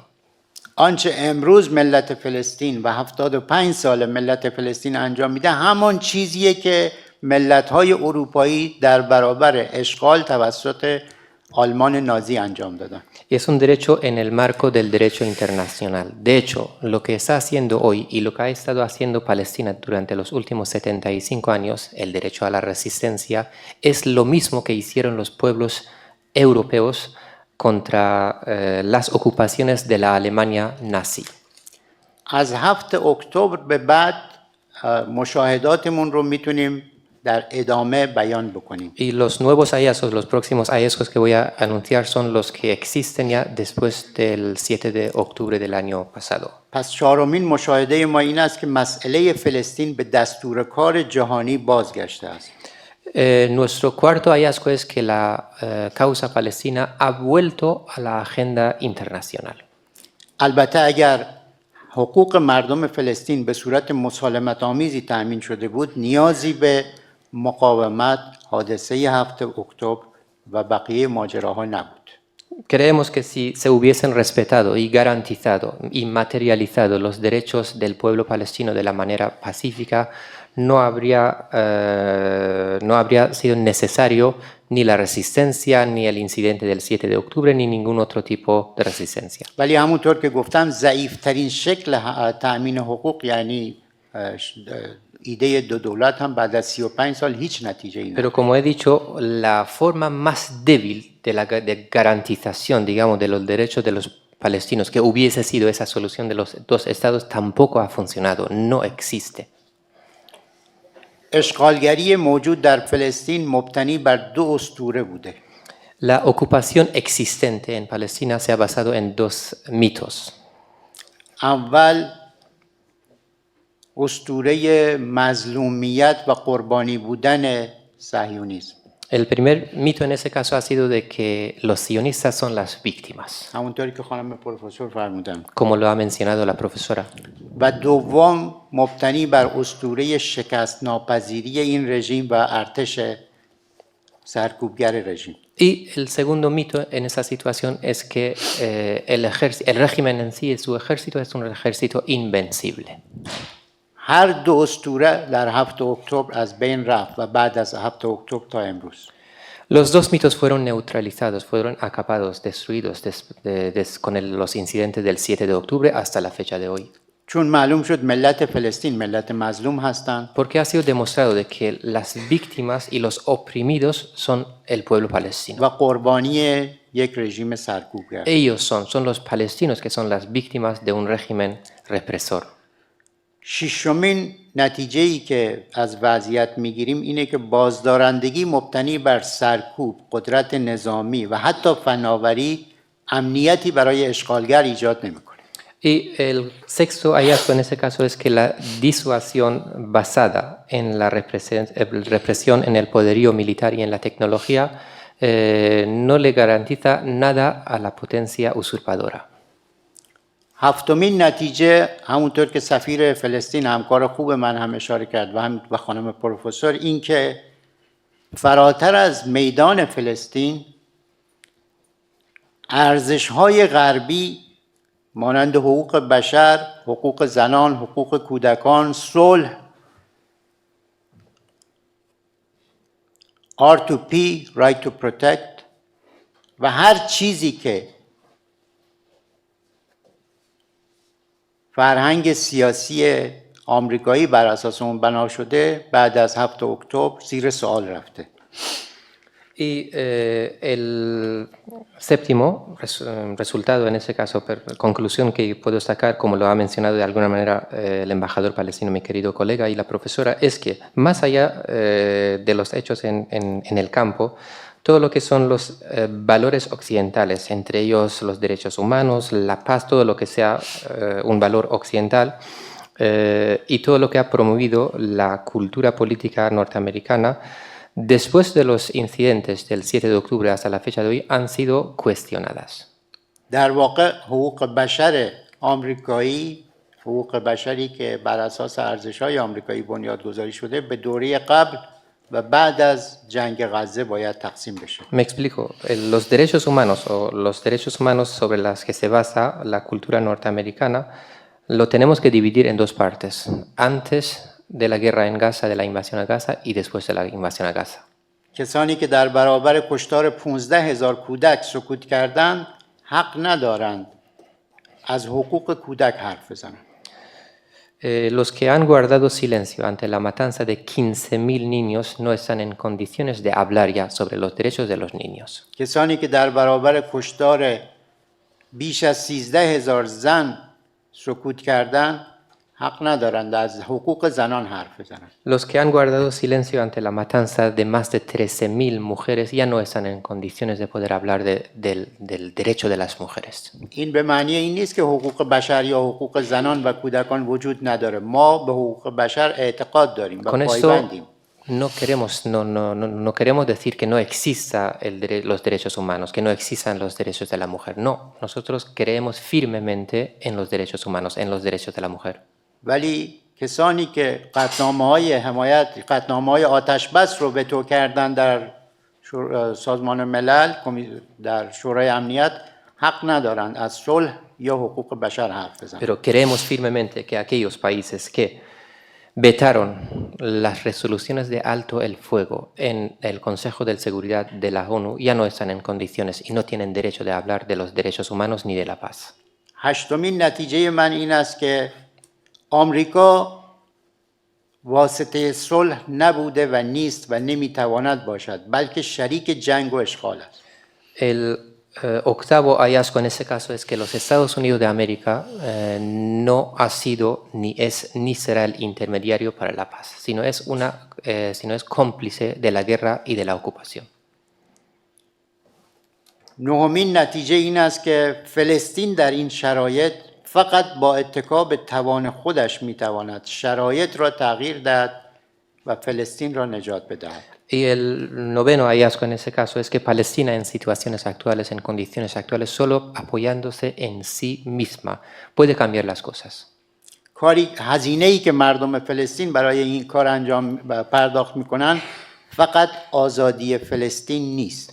El coste que está pagando el pueblo palestino ante esa situación no es solo por la liberación de Palestina. هزینه‌ای است که برای تقویت ارزش‌های مشترک بشری پرداخت می‌شود و به همین دلیل همه باید از آنها حمایت بکنند. Es un coste que se está pagando para el fortalecimiento de los valores comunes humanos, motivo por el cual los tenemos que apoyar todos.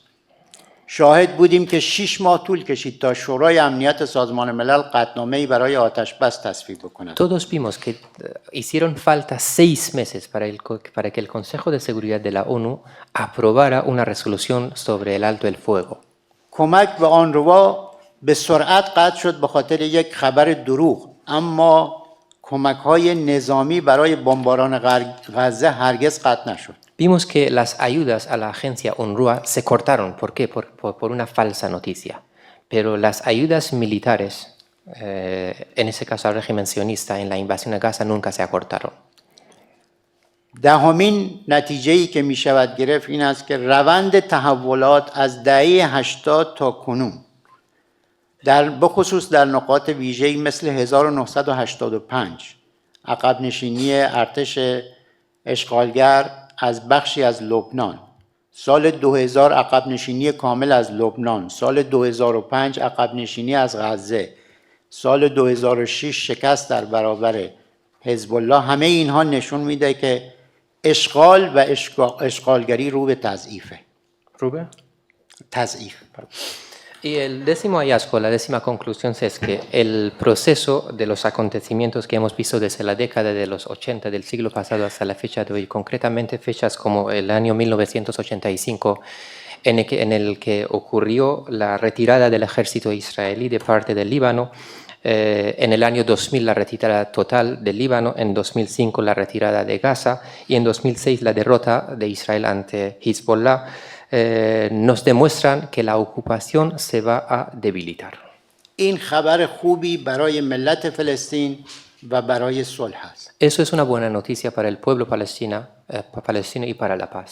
به همین دلیل معتقدیم که افق تحولات برای آزادی فلسطین روشن است. Por esa misma razón nosotros somos optimistas con lo que es el horizonte para la liberación de Palestina. من مایلم سخنان سفیر فلسطین در لندن حسام زلموت رو یادآوری بکنم. Me gustaría recordar en este momento las palabras del embajador palestino en Londres, Hessam Zolmut. حدود 2 هفته پیش کلیپش در اینترنت موجود هست. El video está en internet, lo pueden ver todos. ایشون گفت که ما زمانی آرزو داشتیم که فلسطین آزاد بشه. Él dice, el embajador palestino en Londres, que hace 2 semanas más o menos, que اما خودمون میدونستیم که این فقط یک آرزوه. en algún momento nosotros teníamos el deseo de ver la liberación de Palestina, pero que sabíamos que simplemente se trataba de un deseo. ولی الان من ایمان دارم که خلیل پسر 7 ساله من آزادی فلسطین را خواهد دید. Aunque para nosotros solo era un deseo, pero ahora tengo la fe, no es un deseo, tengo la fe de que Jalil, mi hijo de 7 años, va a ver la liberación de Palestina.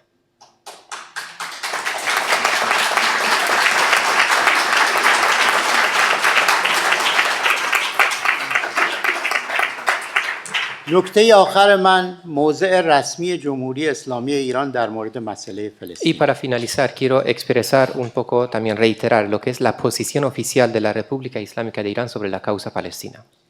اولا من تاکید بکنم که بجز ملت فلسطین بر اساس حق ذاتی تعیین سرنوشت هیچ کس حق نداره در مورد فلسطین تصمیم بگیره. En primer lugar, reiteramos nosotros que a excepción del pueblo palestino y en el marco de su inherente derecho a la autodeterminación, nadie puede decidir por el pueblo palestino. تاریخ هم همونطور که گفتم در 100 سال گذشته نشون میده که راه حل‌های تحمیلی تصمیم به جای ملت فلسطین شکست خورده. Y como he dicho, la historia de los últimos 100 años han demostrado de que las soluciones impuestas desde el exterior, todos tienen el único destino de ellos es la derrota.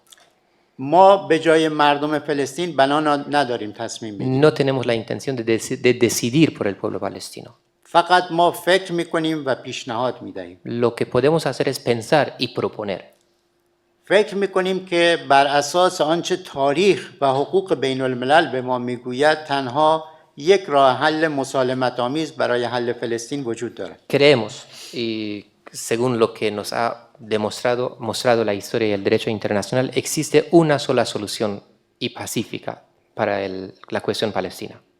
یک همه پرسی آزاد تحت نظارت بین المللی با مشارکت همه اتباع فلسطین از یهودی تا مسیحی و مسلمان برای اجرا و اعمال حق ذاتی تعیین سرنوشت. Nuestra propuesta de la República Islámica de Irán consiste en la celebración de un referéndum libre bajo la supervisión de instancias internacionales con la participación de todos los ciudadanos de Palestina, es decir, los judíos, los cristianos y los musulmanes, para, en ese caso, llevar a cabo ellos su derecho a la autodeterminación.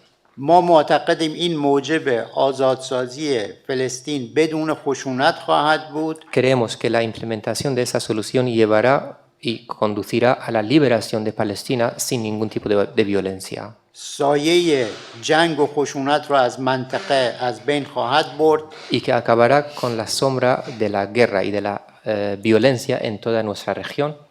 و البته هر چیزی تکرار میکنم هرچه ملت فلسطین در چنین همه پرسی تصمیم بگیرن مورد احترام همه از جمله ما خواهد. Y como he dicho, lo que decida el pueblo palestino bajo esa solución, ese referéndum libre con todos los ciudadanos auténticos de palestinos, será respetado por todo el mundo, incluida la República Islámica de Irán. از اینکه به حرفای من گوش دادید تشکر میکنم. اگر سوالی باشه آمادگی دارم. Altamente estoy agradecido por su atención y por supuesto les expreso mi total disposición para responder cualquier pregunta. Muchas gracias.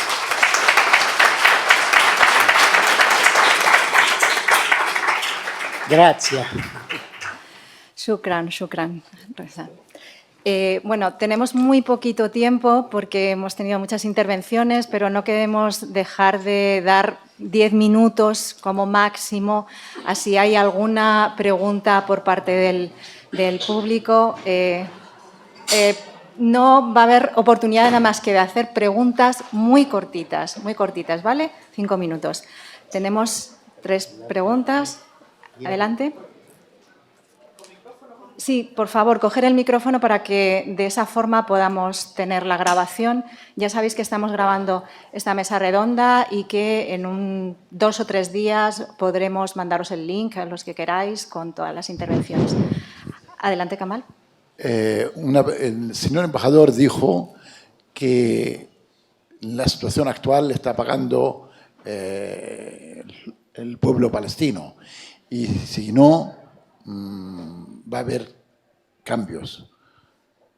Por favor, aclarar a qué refiere. Puede haber otros cambios, otras alternativas. No me he enterado bien, perdona. El señor embajador dijo, la situación actual, el genocidio, la está pagando el pueblo palestino solo.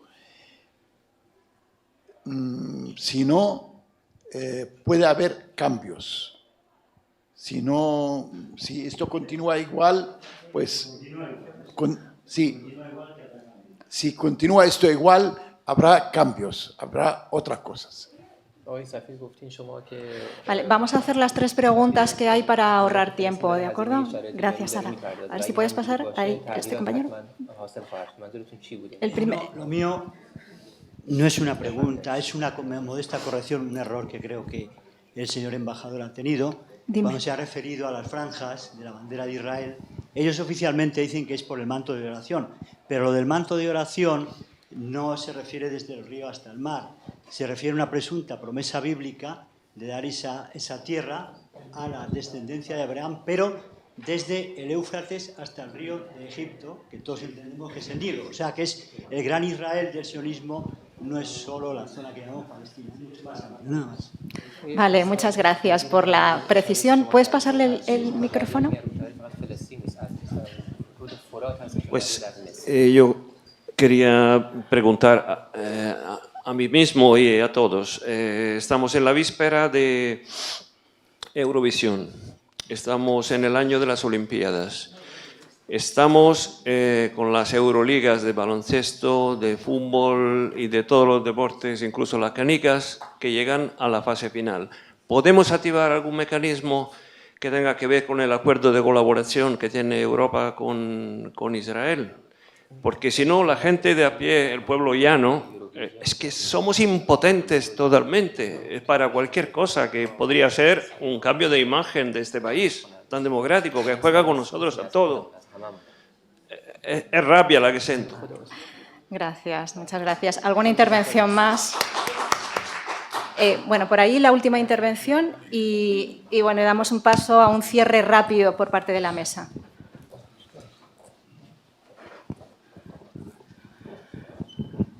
Bueno, yo solamente quiero expresarme aquí, al menos donde se me oye y se me escucha. Quiero manifestar mi rabia en mayúsculas, mi indignación total y que esto solo empieza a solucionarse cuando consigamos de nuestros gobiernos que dejen de armar a Israel. No se pueden hacer gestos por un lado y palabras bonitas por otro lado, que lo único que a lo mejor conducen es a que internacionalmente ahora o la historia no acusemos a esos gobiernos de cómplices de genocidio, pero tienen que dejar de armar a Israel. Y yo, como ciudadana de a pie, me siento también, aparte de indignada, impotente. Pero, bueno, solamente quería decir esto. Muchas gracias, compañera. Y, bueno, voy a terminar de decir, yo soy retirada, pensionista, jubilada de la Unión Europea. Siento vergüenza de estar recibiendo un salario de la Unión Europea que tiene un acuerdo preferencial de cooperación con Israel y que no rompe. Muchas gracias. Bueno, muchas gracias, compañeras. Y yo creo que la indignación, la rabia, la impotencia la sentimos todos, por eso organizamos este tipo de actos. Yo hoy os invito a todos y a todas a que organicemos en cada sitio, en lugar de trabajo, en el lugar de estudio, organicemos actos donde hablemos de Palestina, hablemos de las víctimas y no dejemos de hablar todos los días cada vez que nos levantemos de lo que está ocurriendo. Y ahora, sin más, vamos a darle la palabra a ¿sí? تشکر میکنم. من یک خبر خوب دارم برای این جلسه که همین 5 دقیقه پیش به دست من رسیده. Muchas gracias. Tengo una buena noticia, a lo mejor para todo el público de aquí. La noticia me ha llegado hace unos 5 minutos. خانم اشاره فرمودن به کمک‌های تسلیحاتی به رژیم صهیونیستی. La señora nos ha hablado sobre las ayudas armamentísticas al régimen sionista. تقریبا 1 ساعت پیش کمیسیون حقوق بشر سازمان ملل قطعنامه‌ای رو تصویب کرد که صادرات اسلحه به رژیم رو ممنوع میکنه. Hace una hora, la Comisión de Derechos Humanos de la Organización de Naciones Unidas ha aprobado una resolución según la cual se prohíbe el envío de armas a Israel.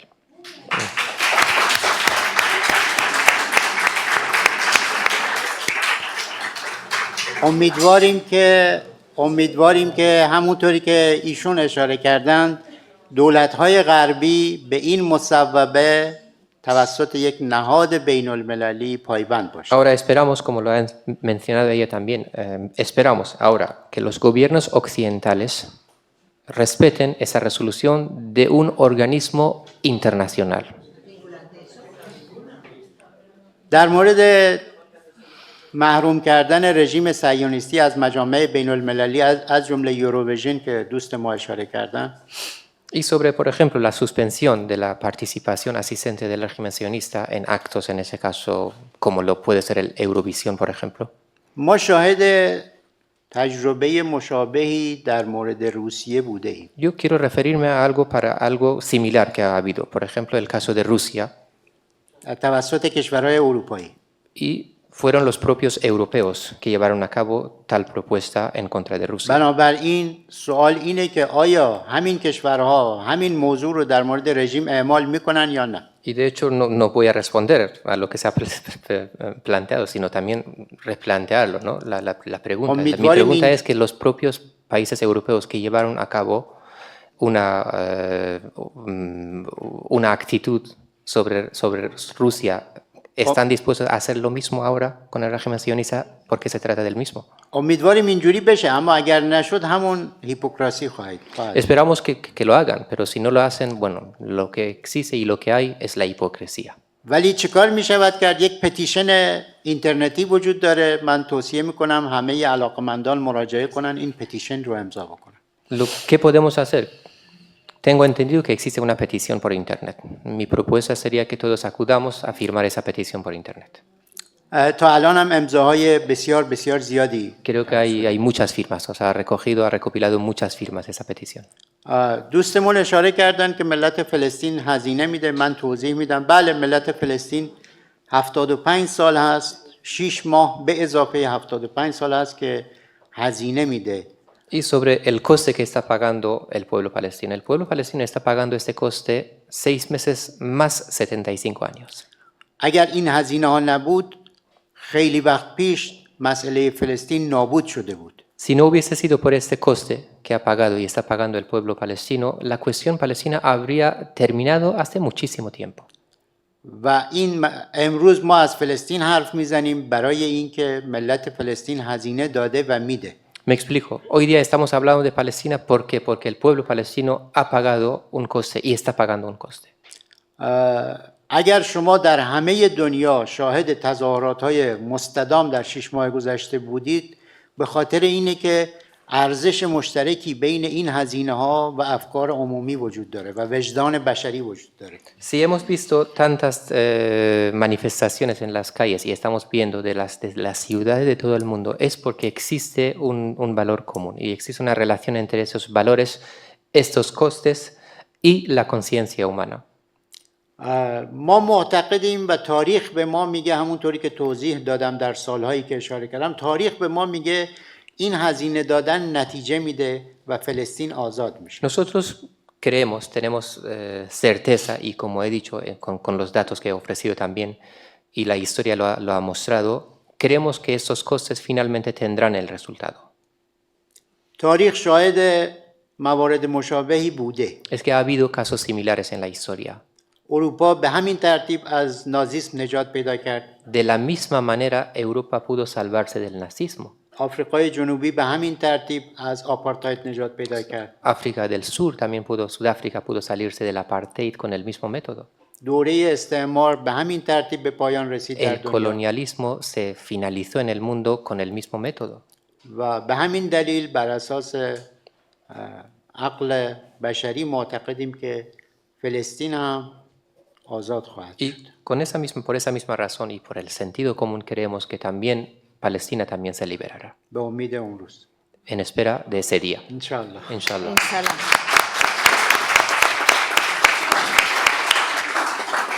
Bueno, pues vamos a dar por cerrado este acto con esa invitación a seguir luchando por el pueblo palestino, porque, como dice el embajador, es luchar por nuestros derechos, por nuestra humanidad. Tenemos que seguir levantando la bandera de Palestina, la bandera de esa humanidad. Damos las gracias a Ahmed, a Pablo, Sapak y también a Reza Vid. Ha sido un honor tenerle con nosotros. Esperemos que tenga continuidad estas reflexiones y, por supuesto, gracias a vosotras y a vosotros por acompañarnos en este acto y hasta la victoria siempre. Gracias.